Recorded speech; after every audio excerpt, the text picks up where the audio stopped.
Bonjour tout le monde et merci pour attendre cet annoncement aujourd'hui.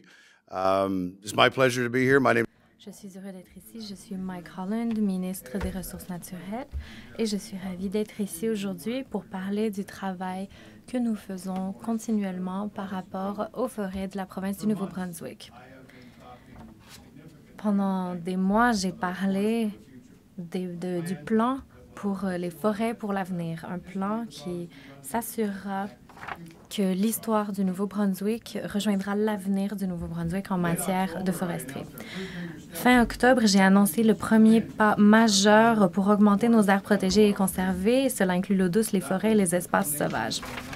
C'était la culmination de l'annonce sur En route vers l'objectif 1 qui nous a permis de faire une annonce historique où nous avons plus que doublé les aires protégées et conservées au Nouveau-Brunswick. C'est un projet qui sera mis en œuvre au cours des prochains 14 mois et qui nous permettra d'augmenter les aires protégées au Nouveau-Brunswick. C'est l'équivalent d'ajouter 19 parcs nationaux de Fundy aux aires protégées du Nouveau-Brunswick.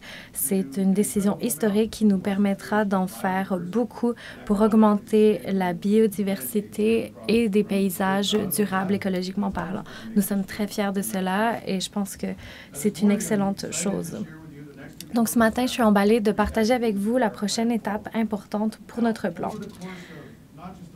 Au cours de l'année dernière, mais même au cours de nombreuses années, en tant que personne qui a été particulièrement engagée dans le monde, j'ai participé à plusieurs conversations très intéressantes. On a beaucoup parlé de la gestion du bois, que ce soit dans des réunions sur des cafés, de pêche, chasse ou avec d'autres personnes, nous parlons toujours de la gestion du bois. Nos forêts de la couronne sont en santé et sont en pleine croissance. Notre taux de croissance va plus rapidement que la récolte en ce moment. Et donc, nous augmentons nos efforts de conservation et oui, nous pourrions augmenter nos taux de récolte durable aujourd'hui et à l'avenir, mais réellement, il y a une croissance en ce moment, une croissance considérable. Toutes ces options sont rendues possibles grâce à notre engagement au principe de bonne gestion des forêts. Cela inclut la sylviculture. Depuis le début des années 80, nous nous sommes engagés à mettre en œuvre un plan sylvicole qui améliore la productivité des forêts. En plus de cela, la sylviculture emploie des milliers de Néo-Brunswickois. En améliorant la productivité d'une section de la forêt, ça nous permet davantage d'opportunités dans le reste de la forêt, notamment les améliorations en conservation que nous avons annoncées. Quand j'ai accepté cet emploi, j'ai réalisé très rapidement que mon travail était de couper les arbres et aussi de protéger les arbres. Et ça semble être deux objectifs complètement opposés. C'est quelque chose d'extrêmement difficile à accomplir. De manière intuitive, il semble qu'on ne peut faire l'un au détriment de l'autre, en fait. Mais j'ai pris le temps d'y penser et j'ai dit, faisons les deux. On peut faire les deux, ça n'a pas à être un choix. La productivité de nos forêts nous permet d'atteindre nos objectifs en matière de conservation et aussi nos objectifs d'approvisionnement en bois de la couronne. Il est possible d'augmenter la récolte de la couronne, comme je l'ai mentionné, mais j'annonce aujourd'hui que nous n'allons pas augmenter l'approvisionnement en bois de la couronne pour les 5 prochaines années. Cela nous permettra de faire plusieurs choses. Tout d'abord, cela permettra à nos forêts d'arriver à maturité, ce qui créera davantage de valeur pour les Néo-Brunswickois et l'industrie forestière. Cela nous donnera le temps nécessaire de travailler avec les Premières Nations et l'industrie forestière afin de trouver les meilleures façons d'allouer le bois aux compagnies qui sont prêtes à investir dans la province. Il faut reconnaître que le Nouveau-Brunswick a été bâti sur l'industrie forestière. Nous nous trouvons dans une période de croissance des forêts et donc nous allons prendre le temps d'évaluer les opportunités futures en matière de foresterie. Cela nous permettra de faire une consultation complète avec les Premières Nations pour comprendre leur intérêt et comment nous pouvons tenir compte de leurs droits. Nous reconnaissons et respectons le fait que les forêts de la couronne font partie de certains territoires traditionnels des peuples Wolastoqey, Mi'kmaq et Passamaquoddy. De plus, nous nous engageons à redoubler d'efforts pour augmenter l'approvisionnement en bois de sources privées. C'est important et nous croyons que cela sera à l'avantage de l'industrie forestière, des propriétaires de l'eau boisée et de l'économie en général. 30 % de la province est faite de petits lots boisés privés qui appartiennent à des personnes, des familles et des petites entreprises. Une partie de notre plan inclut améliorer les opportunités pour les propriétaires de l'eau boisée dans le Nouveau-Brunswick. La récolte de bois de sources privées joue un rôle clé dans le bien-être de l'économie forestière de la province. Nous croyons qu'une confiance dans le marché se fonde sur une bonne gestion de la forêt et se fait à travers des propriétaires de l'eau boisée engagés. Au cours de l'année dernière, nous nous sommes concentrés sur la compréhension de l'état actuel des lots boisés privés au Nouveau-Brunswick. Nous avons eu un niveau d'engagement sans précédent avec les parties prenantes des lots boisés privés afin de comprendre leurs besoins et ce qu'ils veulent. Nous avons fait des interviews en personne avec plus de 100 parties prenantes pour obtenir une image claire de ce qui fonctionne et, de manière beaucoup plus importante, comment nous pourrions améliorer la situation. Cette information a été de valeur inestimable pour nous et nous permettra d'identifier les opportunités à venir. Ce qu'on nous a dit, c'est qu'une solution de gestion forestière est requise. Nous croyons qu'un bon recensement, une planification stratégique, un engagement envers la sylviculture, une éducation des propriétaires fonciers et une coopération dans le secteur font tous partie de la solution. Notre vision des propriétaires de l'eau boisée bien informés qui sont actifs dans la gestion de leurs propriétés, engagés envers une durabilité à long terme, voient leur forêt comme un atout et sont fiers d'être impliqués dans l'industrie forestière de la province. C'est notre héritage, c'est notre patrimoine et nous voulons davantage de personnes impliquées et participant dans la gestion de la forêt. Ce sera une bonne chose pour les forêts et pour l'économie. Et donc, à ces fins, le gouvernement établira des objectifs en matière de coupe de bois pour les lots boisés privés, qui sera accompagné d'une stratégie sylvicole à long terme et des ressources nécessaires pour soutenir cette initiative. Nous sommes en train de finaliser une analyse à long terme d'approvisionnement en bois et mon ministère, avec les offices de commercialisation, s'assurera que nos objectifs soient révisés tous les 5 ans. Nous allons aussi explorer différentes options pour optimiser les services des offices de commercialisation du bois de source privée afin de pouvoir maintenir le gouvernement informé des options potentielles en allant de l'avant. Cela nous permettra d'avoir un système d'offices de commercialisation engagé et tout cela ne nous permettra que d'améliorer le flot d'informations et de créer davantage de débouchés. Cette initiative souhaite offrir une expérience optimale pour les clients. Peu importe où se trouve le lot boisé dans la province, il doit y avoir un système clair, uniforme et transparent en place qui leur permet d'acheminer leur bois au marché et les aider avec leurs objectifs en gestion de forêt. De plus, le gouvernement reconcentrera la Commission des produits forestiers du Nouveau-Brunswick afin d'assurer que les objectifs et pouvoirs de la Commission sont mis en œuvre et fonctionnent bien. Nous croyons que la Commission peut fournir de l'information inestimable aux propriétaires de l'eau boisée, notamment à propos des marchés, de la valeur du bois et de coûts, ce qui leur permettra de renouveler leur engagement. De plus, nous allons créer un guichet unique en ligne pour les propriétaires de l'eau boisée. Nous savons qu'ils veulent pouvoir prendre des décisions éclairées quant à la gestion de leur l'eau boisée. Que vous faites de la gestion d'habitat faunique, de conservation, de responsabilité environnementale, de produits de bois de haute qualité ou un héritage pour votre famille, ce site Web sera une source d'informations fiable, objective et pertinente. On ne peut sous-estimer l'importance des forêts au Nouveau-Brunswick. J'ai passé plus de temps à rencontrer les Nouveau-Brunswickois pour parler de pêche, de chasse et de foresterie au cours de la dernière année que n'importe lequel de mes prédécesseurs, je crois. Personnellement, j'ai voyagé partout dans la province, de long en large. J'ai été dans tous les coins de la province. Et j'ai appris que les Néo-Brunswickois veulent en apprendre davantage sur comment et pourquoi nous gérons la forêt, ce qui compose l'industrie forestière et comment nous pouvons conserver la biodiversité dans les forêts. Au cours de ces voyages et de ces réunions, que ce soit des petites réunions dans des cafés ou des grandes présentations devant un groupe de personnes,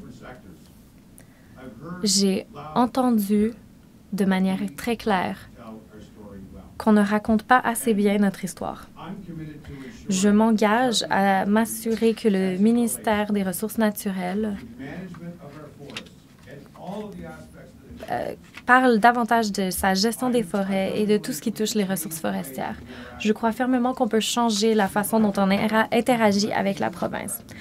Quand je suis entrée en fonction, il y avait beaucoup d'histoires qui se passaient à l'extérieur du ministère. J'avais beaucoup d'expérience et j'ai amené beaucoup d'idées et le personnel m'a dit, eh bien, c'est un peu différent de la réalité.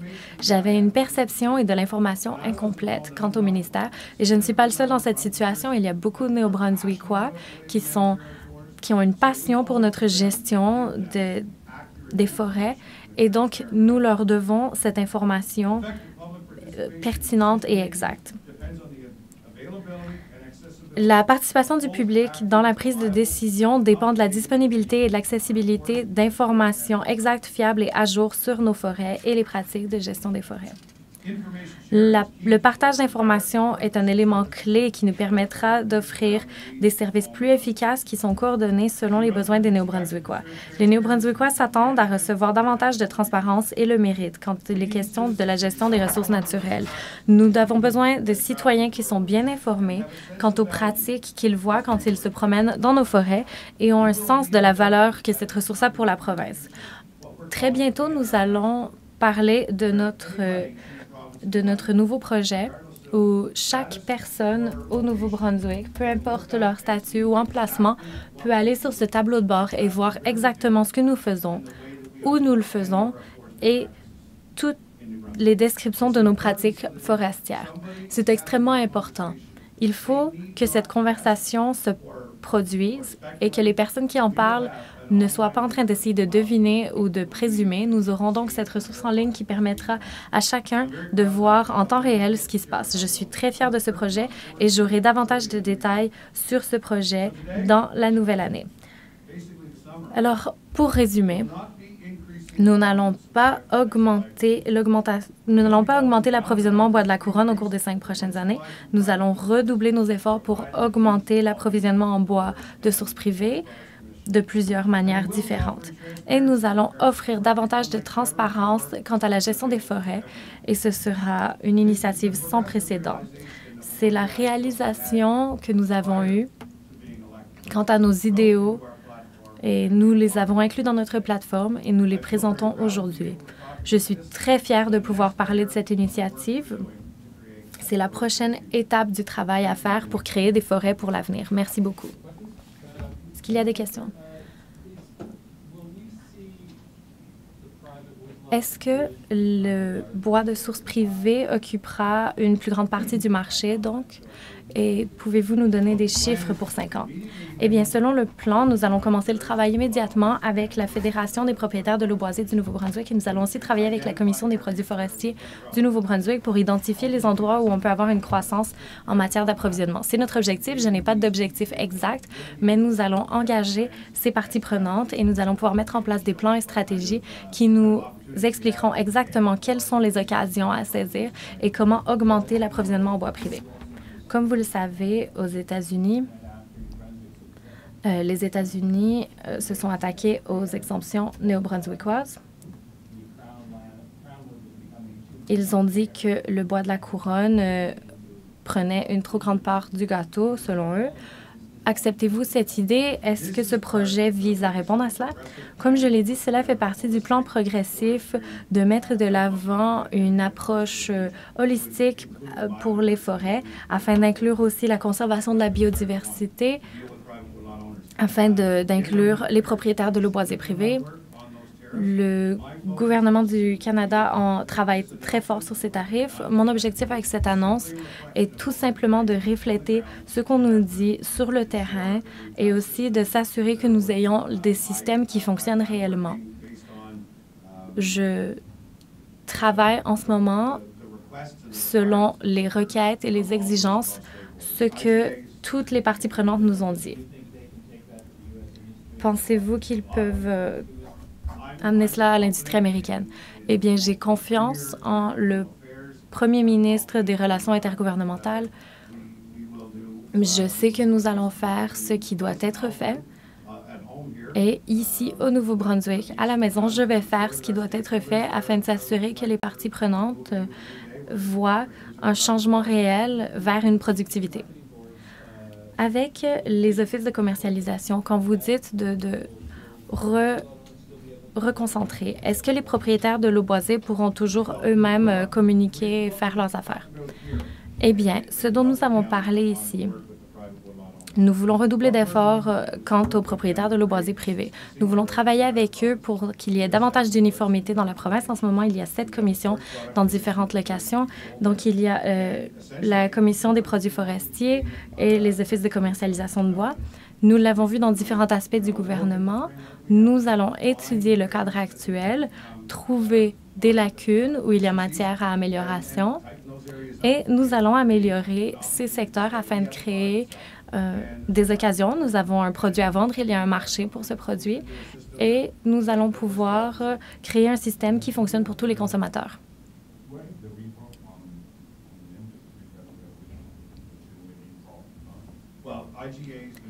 Eh bien, le ministère des Affaires intergouvernementales s'en occupe. Je n'ai pas encore vu le travail complet. Je ne sais pas si ça a été finalisé.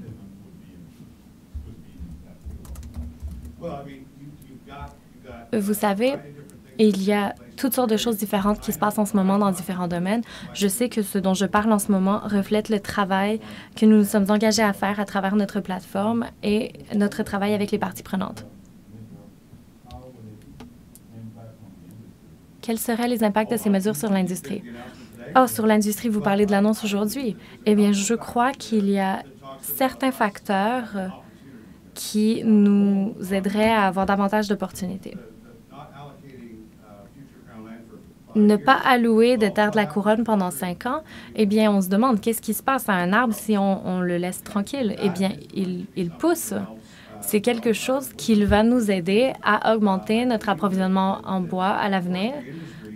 Je pense que l'industrie forestière joue et jouera un rôle important dans l'économie du Nouveau-Brunswick pendant des années encore. Et nous nous trouvons dans une situation où, pour 5 ans, la ressource continuera de pousser, de croître. Nous verrons les occasions d'utiliser cette ressource dans quelques années et nous avons hâte à cela. Mais pendant que ce processus prend place, nous pouvons concentrer notre attention sur d'autres domaines, par exemple les propriétaires de l'eau boisée privée, la conservation. Il y a beaucoup d'autres choses qu'on pourrait faire en même temps et je crois qu'on a la possibilité de le faire d'une façon qui a un impact positif sur tous les aspects de la foresterie.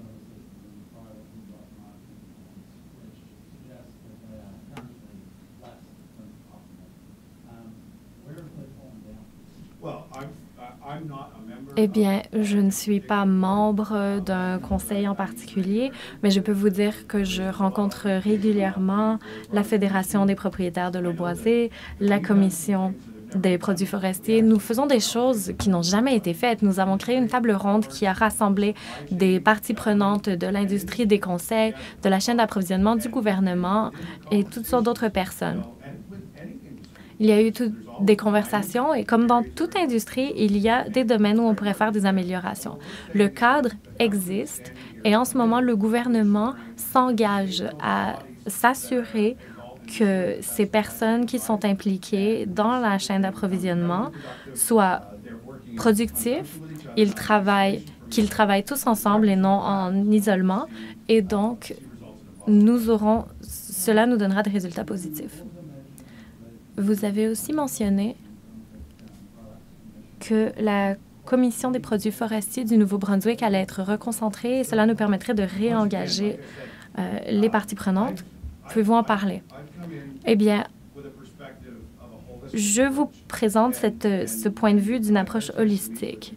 J'ai eu la chance de rencontrer la Commission, les offices de commercialisation. Comme je vous l'ai dit, je crois qu'on a fait des réunions à une fréquence sans précédent ici. Quand on a l'occasion de rassembler toutes ces personnes dans un même environnement, eh bien oui, nous allons trouver des domaines où on peut s'améliorer. Ce n'est pas une critique de ce qui est fait actuellement, mais c'est tout simplement un appel à mieux faire. J'aurais 2 autres questions. J'imagine qu'aucune augmentation en approvisionnement de bois de la couronne est permissible selon l'entente de 25 ans. Oui. Et à quel point est-ce que cela a à voir avec le rapport de la vérificatrice générale?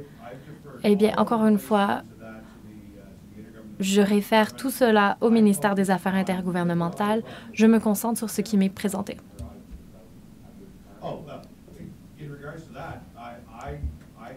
Eh bien, je n'ai pas creusé trop profondément dans cet aspect de la question. Si mes actions reflètent des améliorations dans l'industrie, eh bien, c'est un résultat génial, mais j'ai une vision très concentrée. Je veux que tous les aspects de l'industrie s'améliorent.